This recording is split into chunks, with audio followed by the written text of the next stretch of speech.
माधुर्य कादम्बिनी। श्री श्रील विश्वनाथ चक्रवर्ती ठाकुर विरचित। श्री गौड़ीय वेदांत समिति एवं तद अंतर्गत भारत व्यापी श्री गौड़ीय मठों के प्रतिष्ठाता श्री कृष्ण चैतन्य नामनाय दशमाधस तन्वर श्री गौड़ीय आचार्य केशरी नित्य लीला प्रविष्ट ओम विष्णुपाद अष्टोत्तर शत श्री श्रीमद् भक्ति प्रज्ञान केशव गोस्वामी महाराज के अनुग्रहित त्रिदंडी स्वामी श्री भक्ति वेदांत नारायण गोस्वामी महाराज द्वारा संपादित एवं तत्कृत भाव अनुवाद तथा पीयूष वर्षिणी वृत्ति सहित। प्रस्तावना।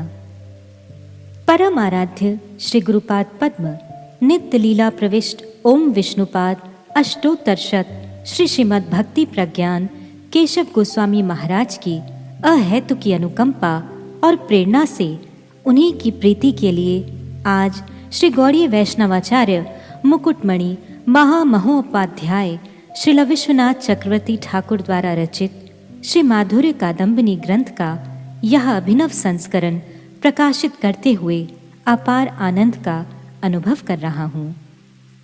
इस ग्रंथ में श्रील चक्रवर्ती ठाकुर ने श्री रूप गोस्वामी के अनुगत्य में साधन भक्ति के क्रम विकास, श्रद्धा, भजन क्रिया, अनर्थ निवृत्ति, निष्ठा, रुचि, आसक्ति और भाव अथवा रति का अपूर्व सुंदर विवेचन प्रस्तुत किया है। श्रील विश्वनाथ चक्रवर्ती ठाकुर का जीवन चरित्र। श्रील विश्वनाथ चक्रवर्ती ठाकुर नदिया जिले में राड़ीय श्रेणी विप्रकुल में आविर्भूत हुए थे। ये हरिवल्लभ के नाम से प्रसिद्ध थे। रामभद्र और रघुनाथ नामक इनके दो बड़े भाई थे। बाल्यकाल में इन्होंने देवग्राम नामक एक ग्राम में व्याकरण पाठ समाप्त कर मुर्शिदाबाद जिले के शायदाबाद नामक ग्राम अर्थात गुरुग्रह में भक्ति शास्त्रों का अध्ययन किया। इन्होंने बिंदु, किरण और कणा इन तीनों ग्रंथों की रचना शायदाबाद ग्राम में अध्ययन करते समय ही की थी। कुछ दिनों बाद ये गृह त्याग कर वृंदावन चले गए। यहीं पर इन्होंने विभिन्न ग्रंथों की रचनाएं व टीकाएं लिखी।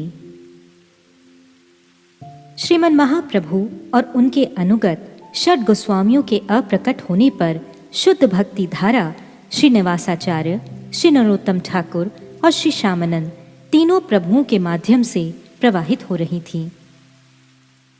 श्री नरोत्तम ठाकुर की शिष्य परंपरा में श्री विश्वनाथ चक्रवर्ती ठाकुर चतुर्थ पुरुष हैं। श्री नरोत्तम ठाकुर महाशय के शिष्य का नाम श्री गंगा नारायण चक्रवर्ती महाशय था। ये मुर्शिदाबाद जिले के अंतर्गत बालूचर गंभीला में रहते थे। इनको कोई पुत्र न था, केवल मात्र एक कन्या थी जिसका नाम विष्णुप्रिया था। श्री नरोत्तम ठाकुर के एक वारेंद्र श्रेणी के दूसरे शिष्य भी थे जिनका नाम रामकृष्ण भट्टाचार्य था। इन रामकृष्ण भट्टाचार्य के कनिष्ठ पुत्र का नाम कृष्णचरण था। इन कृष्णचरण को श्री गंगा नारायण ने दत्तक पुत्र के रूप में ग्रहण किया। श्री कृष्णचरण के शिष्य राधा रमण चक्रवर्ती थे और ये श्री राधा रमण ही श्री विश्वनाथ चक्रवर्ती ठाकुर के श्री गुरुदेव हैं। रास पंचाध्याय की सारार्थ दर्शनी टीका के प्रारंभ में इन्होंने ऐसा लिखा है।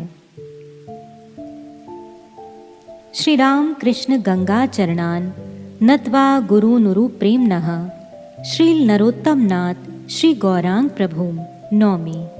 अर्थात इस श्लोक में श्री राम से उनके गुरुदेव श्री राधा रमण, कृष्ण से परम गुरुदेव श्री कृष्णचरण, गंगाचरण से परात्पर गुरुदेव श्री गंगा नारायण, नरोत्तम से परम परात्पर गुरुदेव श्री नरोत्तम ठाकुर और नाथ शब्द से श्री नरोत्तम ठाकुर के गुरुदेव श्री लोकनाथ गोस्वामी को समझना चाहिए।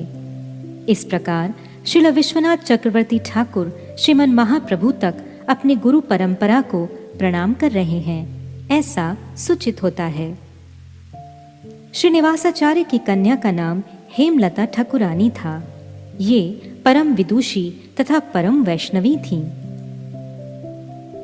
इन्होंने अपने रूप कविराज नामक एक उदासीन शिष्य को गौड़ीय समाज से बहिष्कृत कर दिया था।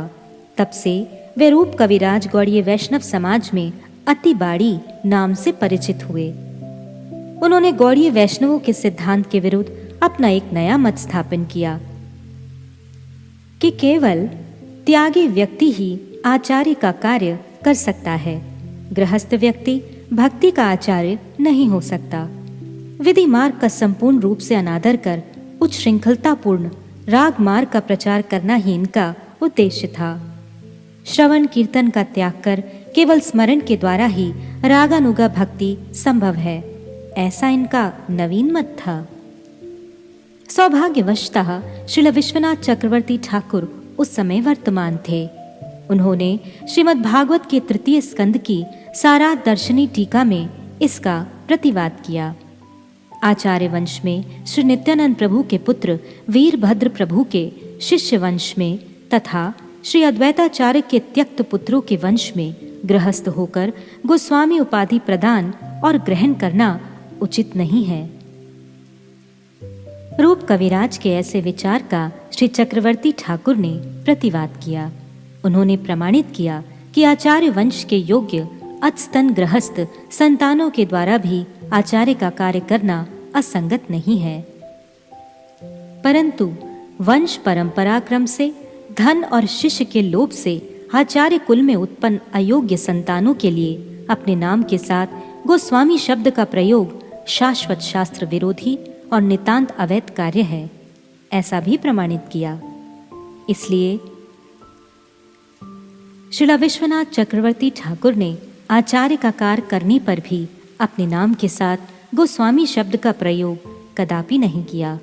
उन्होंने आधुनिक काल के विचारहीन अयोग्य आचार्य संतानों को शिक्षा देने के लिए ही ऐसा किया है।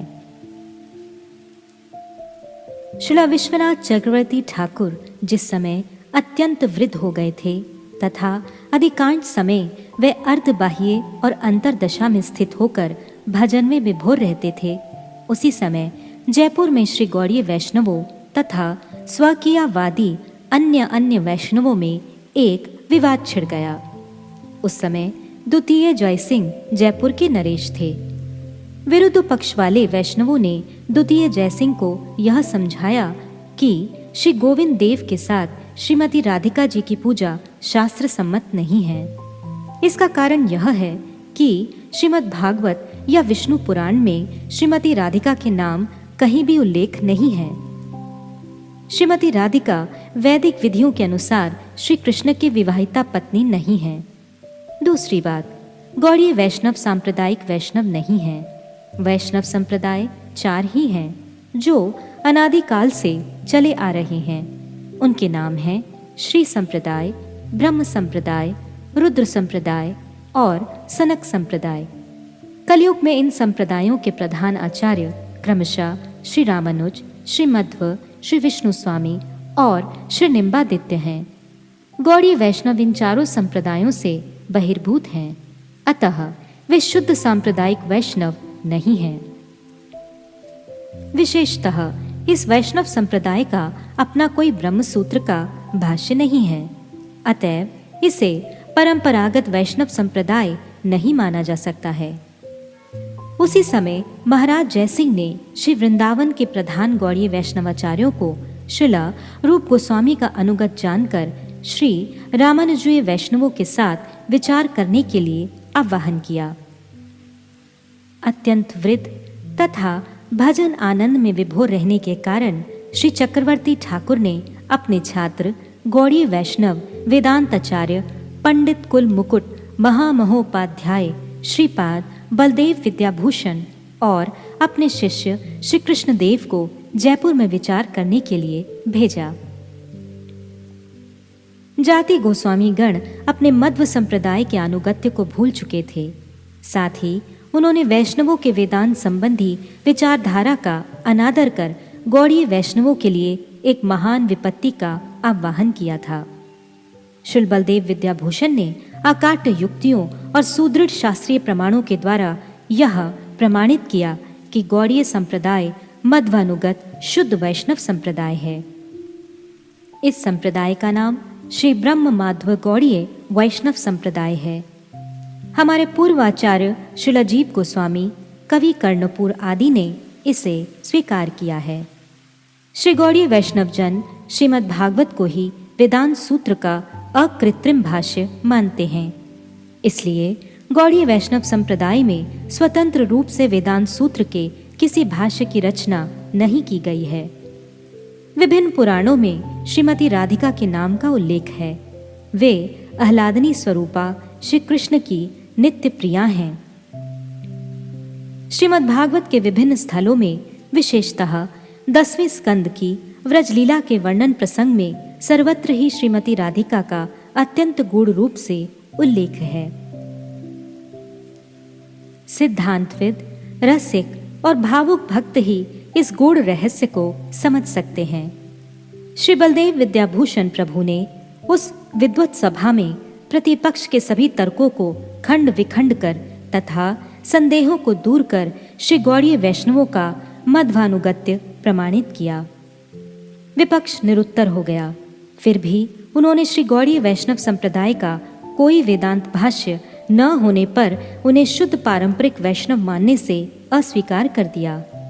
तब वहीं पर ही श्री बलदेव विद्याभूषण प्रभु ने ब्रह्म सूत्र के श्री गोविंद भाष्य नामक सुप्रसिद्ध गौड़ीय भाष्य की रचना की। इस प्रकार से श्री गोविंद देव जी के मंदिर में पुनः श्री राधा गोविंद की सेवा पूजा प्रारंभ हुई तथा गौड़ीय वैष्णवों की श्री ब्रह्म माधव गौड़ीय वैष्णव संप्रदाय के रूप में मान्यता स्वीकार की गई। श्री चक्रवर्ती ठाकुर के सम्मति क्रम से ही श्री बलदेव विद्याभूषण प्रभु ने श्री गोविंद भाष्य की रचना की थी तथा गौड़ीय वैष्णवों का श्री मध्व अनुगत्य प्रमाणित किया। इस विषय में तनिक भी संदेह का अवकाश नहीं है। श्री विश्वनाथ चक्रवर्ती ठाकुर का यह सांप्रदायिक कार्य गौड़ीय वैष्णवों के इतिहास में स्वर्ण अक्षरों से लिपिबद्ध रहेगा। श्रील विश्वनाथ चक्रवर्ती ठाकुर ने स्वरचित मंत्रार्थ दीपिका में एक विशेष घटना का वर्णन किया है। किसी समय उन्होंने श्री चैतन्य चरितामृत का पठन पाठन करते हुए काम गायत्री के अर्थ से संबंधित निम्नलिखित प्यारों पर विचार किया। काम गायत्री मंत्र रूप हाय कृष्णेर स्वरूप, सार्ध 26 अक्षर तार है, से अक्षर चंद्र है, कृष्णे करी उदय, त्रिजगत कैला काममय। श्री चैतन्य चरितामृत मध्य लीला 21:125। अर्थात काम गायत्री श्री कृष्ण का स्वरूप है। इस मंत्र राज में 24.5 अक्षर हैं तथा इस मंत्र का प्रत्येक अक्षर पूर्ण चंद्र है। ये चंद्र समूह कृष्ण को उदित कराकर त्रिजगत को प्रेममय बना देते हैं। इन पद्यों के प्रमाण से काम गायत्री में 24.5 अक्षर हैं, किंतु काम गायत्री में कौन सा अर्धाक्षर है, बहुत चिंता करने पर भी श्री विश्वनाथ चक्रवर्ती इसे न समझ सके। व्याकरण, पुराण, तंत्र, नाट्य तथा अलंकार आदि शास्त्रों में विशेष रूप से छानबीन करने पर भी उन्हें कहीं भी अर्ध अक्षर का उल्लेख प्राप्त नहीं हुआ। उन सभी शास्त्रों के अनुसार स्वर और व्यंजन के भेद से उन्हें 50 अक्षरों का ही उल्लेख मिला, किंतु कहीं भी अर्धाक्षर का कोई प्रमाण नहीं मिला। श्रील जीव गोस्वामी द्वारा रचित श्री हरिनामामृत व्याकरण के संज्ञापाद में स्वर व्यंजन के प्रसंग में 50 अक्षरों का ही उल्लेख देखा। मात्रिका न्यास आदि में भी मात्रिका रूप के ध्यान में कहीं भी उन्हें अर्धाक्षर का उल्लेख नहीं मिला। बृहन नारदीय पुराण में राधिका के सहस्त्र नाम स्तोत्र में वृंदावनेश्वरी श्रीमती राधिका जी को 50 वर्ण रूपणी कहा गया है। उसे देखकर श्रील चक्रवर्ती ठाकुर का संदेह और भी बढ़ गया। उन्होंने सोचा कि क्या श्रील कविराज गोस्वामी ने भ्रमवशता ऐसा लिखा है, किंतु उन्हें भ्रम होने की संभावना नहीं है, क्योंकि वे भ्रम प्रमाद आदि दोषों से सर्वथा रहित सर्वज्ञ हैं। यदि उक्त मंत्र में खंड त को अर्धाक्षर मानते हैं तो श्रील कृष्णदास कविराज गोस्वामी क्रम भंग के दोष से दोषी ठहरते हैं, क्योंकि उन्होंने ऐसा वर्णन किया है। सखी है कृष्णमुख द्विजराज राज, कृष्ण वपु सिंहासने वसी राज्य शासने, करे संगे चंद्रेर समाज। दोई गंड सुचिक्कण जिनी मणि सुदर्पण, से दुई पूर्ण चंद्र जिनी, ललाटे अष्टमी इंदु तहाते चंदन बिंदु, से एक पूर्ण चंद्र मानी। कर्णक चांदेर हाट वंशी ऊपर करे नाट, तार गीत मुरलीर तान, पदनक चंद्रगण तले करे नर्तन, नूपुरेर ध्वनि यार गान। श्री चैतन्य चरितामृत मध्य लीला 21 126 से 128। श्री कृष्णदास कविराज गोस्वामी ने उक्त पंक्तियों में श्री कृष्णचंद्र के मुख को पहला एक चंद्र बतलाया है। तत्पश्चात उनके दोनों गालों को एक एक पूर्ण चंद्र माना है। ललाट के ऊपरी भाग में चंदन बिंदु को चौथा पूर्ण चंद्र माना है तथा चंदन बिंदु के नीचे ललाट प्रदेश को अष्टमी का चंद्र अर्थात अर्धचंद्र बतलाया है। इस वर्णन के अनुसार पंचम अक्षर ही अर्धाक्षर होता है, किंतु खंड त को अर्धाक्षर मानने से अंतिम अक्षर ही अर्धाक्षर होता है। पंचम अक्षर अर्धाक्षर नहीं हो पाता। श्रील विश्वनाथ चक्रवर्ती ठाकुर अर्धाक्षर का निर्णय न कर पाने के कारण बड़ी दुविधा में फंस गए। उन्होंने विचार किया, यदि मंत्राक्षर की स्फूर्ति न हो तो मंत्र देवता की स्फूर्ति होना असंभव है। अतएव उपास्य देवता का दर्शन न होने से मर जाना ही अच्छा है। ऐसा सोचकर वे देह त्याग करने की अभिलाषा से रात में राधा कुंड के तट पर उपस्थित हुए। रात्रि का द्वितीय प्रहर व्यतीत होने पर अकस्मात तंद्रा की स्थिति में उन्होंने श्री वृषभानु नंदिनी का दर्शन किया। श्री राधा जी ने बड़े स्नेह से कहा, हे विश्वनाथ, हे हरिवल्लभ, खेद मत करो। श्री कृष्णदास कविराज ने जो कुछ लिखा है वह परम सत्य है। मेरे अनुग्रह से वे मेरे अंतःकरण की सभी भावनाओं को जानते हैं। उनके वचनों में तनिक भी संदेह मत करना। काम गायत्री मेरी और मेरे प्राण वल्लभ की उपासना का मंत्र है। हम लोग मंत्राक्षर के द्वारा भक्तों के निकट प्रकाशित होते हैं। मेरे अनुग्रह के बिना हम दोनों को कोई भी जानने में समर्थ नहीं है। वर्णागम भास्वत नामक ग्रंथ में अर्धाक्षर का निरूपण किया गया है। उसे देखकर ही श्रील कृष्णदास कविराज ने काम गायत्री का स्वरूप निर्णय किया है। तुम इसे देखकर श्रद्धालुओं के उपकार के लिए प्रकाशित करो। स्वयं वृषभानु नंदिनी श्रीमती राधिका के इस आदेश का श्रवण कर श्री विश्वनाथ चक्रवर्ती ठाकुर जग उठे और हा राधे कहकर विलाप करने लगे। फिर धैर्य धारण कर उनकी आज्ञा पालन में तत्पर हो गए। श्रीमती राधिका ने अर्धाक्षर निर्णय करने के विषय में जो इंगित किया था उसके अनुसार उक्त मंत्र में वी के पूर्व जो य है वही अर्धाक्षर है। इसके अलावा अन्य सभी अक्षर पूर्णाक्षर या पूर्ण चंद्र हैं। श्रीमती राधिका जी की कृपा से मंत्र का अर्थ अवगत होकर श्रील विश्वनाथ चक्रवर्ती ठाकुर ने अपने इष्ट देव का साक्षात दर्शन किया तथा सिद्ध देह के द्वारा नित्य लीला में परिकरत्व प्राप्त किया। इसके पश्चात उन्होंने राधा कुंड के तट पर श्री गोकुलानंद नामक श्री विग्रह की प्रतिष्ठा की तथा वहीं रहते समय श्री वृंदावन की नित्य लीलाओं का माधुर्य अनुभव कर श्री कवि कर्णपूर्ण द्वारा रचित श्री आनंद वृंदावन चंपू की सुखवर्तनी नामक टीका की रचना की। राधा परस्तीर कुटीरवर्तिनः प्राप्तव्य वृंदावन चक्रवर्तिनः आनंद चंपू विवृत्ति प्रवर्तिनः शांतो गतिर्मे सुमः निवर्तिनः।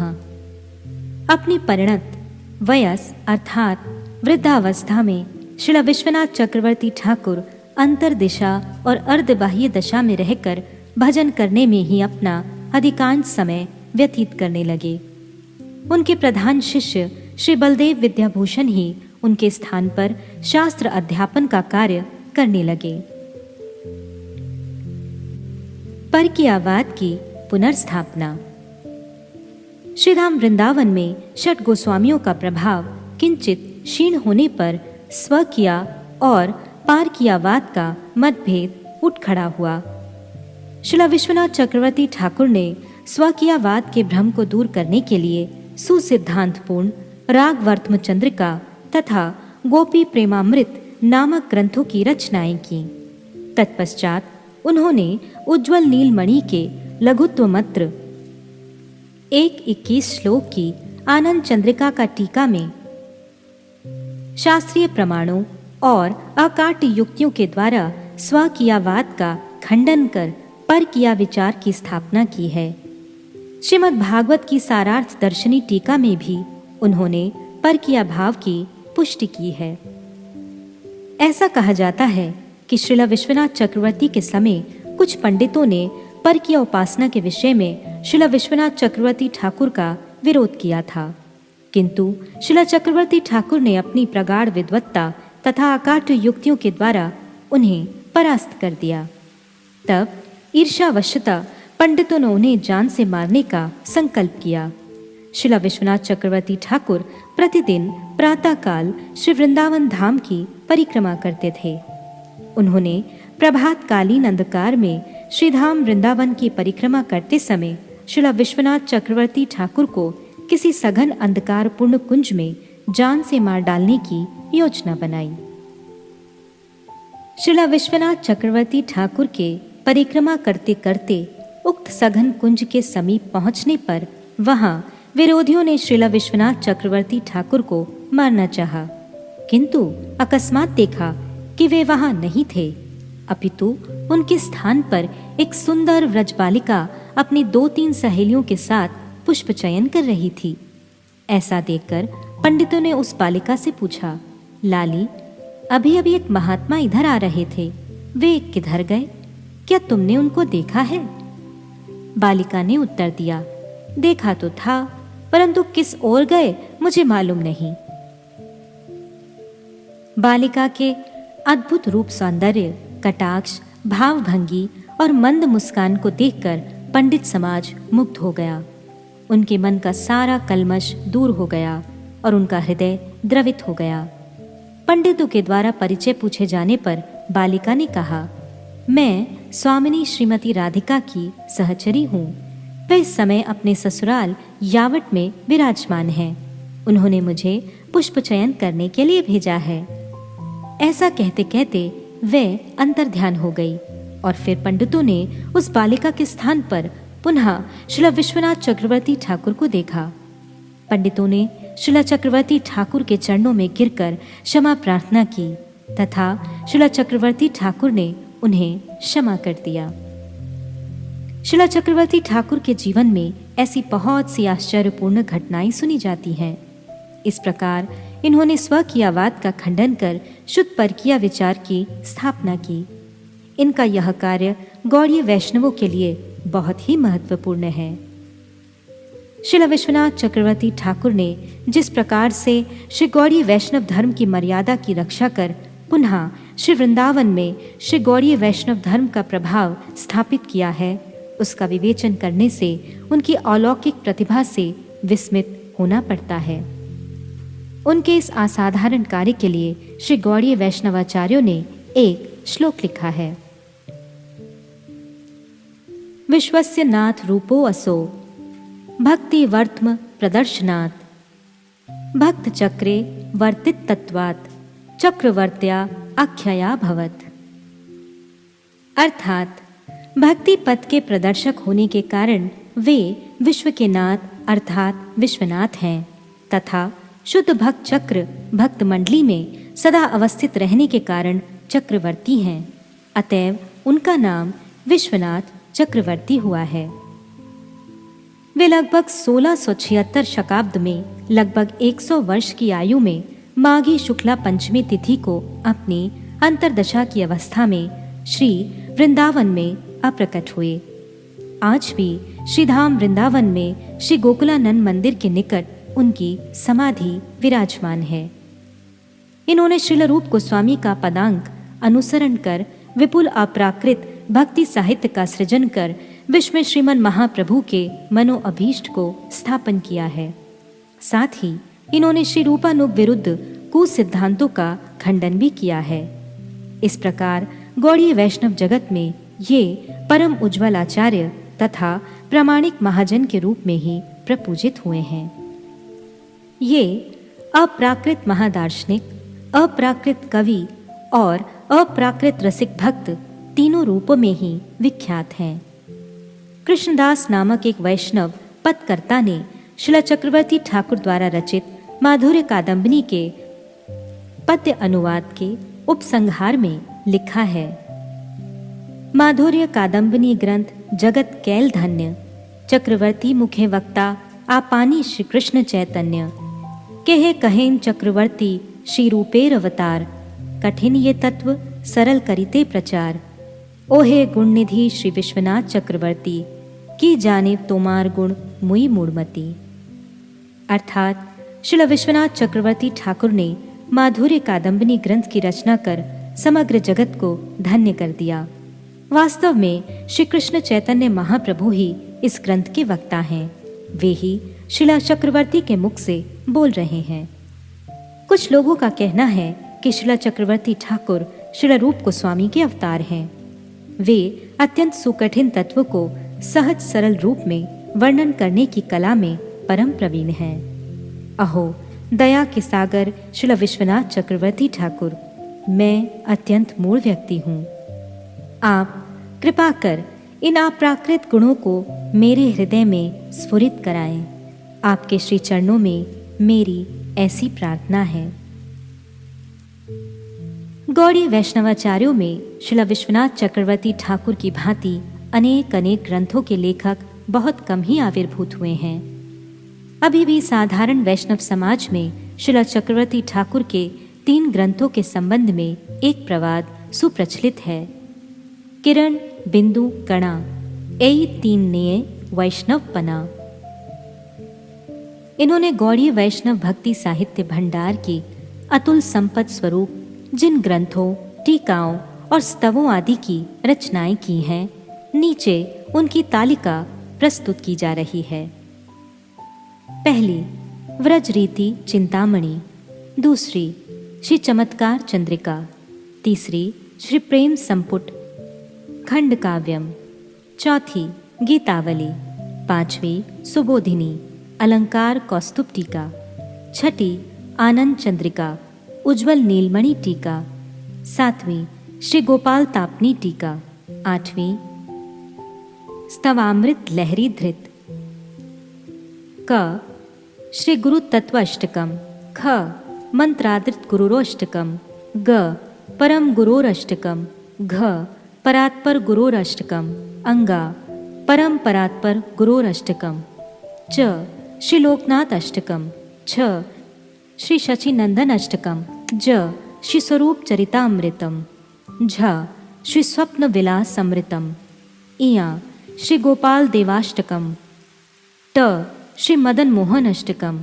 ठ श्री गोविंद अष्टकम, ड श्री गोपीनाथ अष्टकम, ढ श्री गोकुलानंद अष्टकम, अण स्वयं भगवताष्टकम, त श्री राधा कुंड अष्टकम, थ जगन मोहन अष्टकम, द अनुराग वल्ली, ध श्री वृंदा देव्य अष्टकम, न श्री राधिका ध्यान अमृतम, प श्री रूप चिंतामणि, फ श्री नंदीश्वर अष्टकम, ब श्री वृंदावन अष्टकम, भ श्री गोवर्धन अष्टकम, म श्री संकल्प कल्पद्रुमः, य श्री निकुंज केली विरुदावली विरुक्त काव्य, र सुरत कथामृतम आर्य शतकम, ल श्री श्याम कुंडाष्टकम, नौवां श्री कृष्ण भावनामृतम महाकाव्यम, 10वां श्री भागवतामृत कणा। 11वां श्री उज्ज्वल नीलमणि किरण। 12वां श्री भक्ति रसामृत सिंधु बिंदु। 13वां रागवर्त्म चंद्रिका। 14वां ऐश्वर्य कादम्बिनी आप्राप्या। 15वां श्री माधुर्य कादम्बिनी। 16 श्री भक्ति रसामृत सिंधु टीका। 17वां श्री आनंद वृंदावन चंपू टीका। 18वां श्री दान कैली कौमुदी टीका। 19वां श्री ललित माधव नाटक टीका। 20वां श्री चैतन्य चरितामृत टीका असंपूर्ण। 21वां ब्रह्म संहिता टीका। 22वां श्रीमद् भगवद गीता की सारार्थ वर्षिणी टीका। 23वां श्रीमद् भागवत की सारार्थ दर्शनी टीका। श्री गौड़ीय संप्रदायिक संरक्षक श्री गौड़ीय वेदांत समिति तथा समिति के अंतर्गत श्री गौड़ीय मठों के प्रतिष्ठाता आचार्य केशरी मदीय परमाराध्य श्री गुरुदेव अष्टोत्तर शत श्री श्रीमद् भक्ति प्रज्ञान केशव गोस्वामी महाराज ने स्वरचित ग्रंथों के अतिरिक्त श्रील भक्ति विनोद ठाकुर आदि पूर्व आचार्यों के ग्रंथों का बंगला भाषा में पुनः प्रकाशन किया है। उनकी हार्दिक अभिलाषा, उत्साह दान और अहेतु की कृपा से आज राष्ट्रीय भाषा हिंदी में जैव धर्म, श्री चैतन्य शिक्षा अमृत, श्री चैतन्य महाप्रभु की शिक्षा, श्री शिक्षाष्टक, भक्ति रसामृत सिंधु बिंदु, उज्ज्वल नीलमणि किरण, भागवत अमृत कणा, श्री गीत गोविंद, भजन रहस्य, गौड़ीय गीति गुच्छ, श्रीमद् भगवद गीता, श्री वेणु गीत, भक्ति तत्व विवेक, वैष्णव सिद्धांत माला, श्री ब्रह्म संहिता, राग वर्त्म चंद्रिका, श्री बृहद भागवतामृतम, गौड़ीय कंठार, श्री श्री प्रेम संपुट आदि ग्रंथों के हिंदी संस्करण प्रकाशित हुए हैं तथा क्रमशः प्रकाशित हो रहे हैं।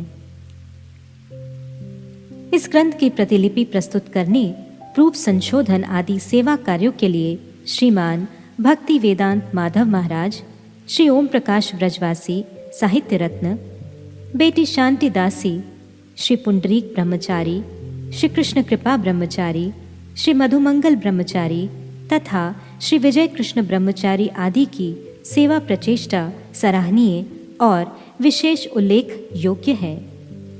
श्री श्री गुरु गौरांग गांधारविका गिरिधारी इन पर प्रचुर कृपा आशीर्वाद करें। उनके चरणों में यही प्रार्थना है।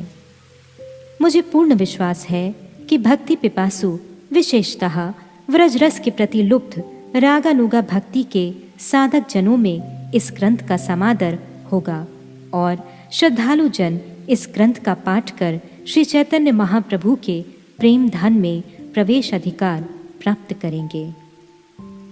अंत में भगवत करुणा के घन विग्रह परम आराध्य श्री गुरुपाद पद्म मेरे प्रति प्रचुर कृपावारी वर्षण करें, जिससे मैं उनकी मनोअभीष्ट सेवा में अधिक अधिकार प्राप्त कर सकूं। यही उनके श्री कृष्ण प्रेम प्रदानकारी श्री चरणों में साकातर प्रार्थना है। अलम इति विस्तरेण। शिला मध्वाचार्य जी की आविर्भाव तिथि पूजा 2 अक्टूबर 2006 ईस्वी 520 चैतन्याबाद।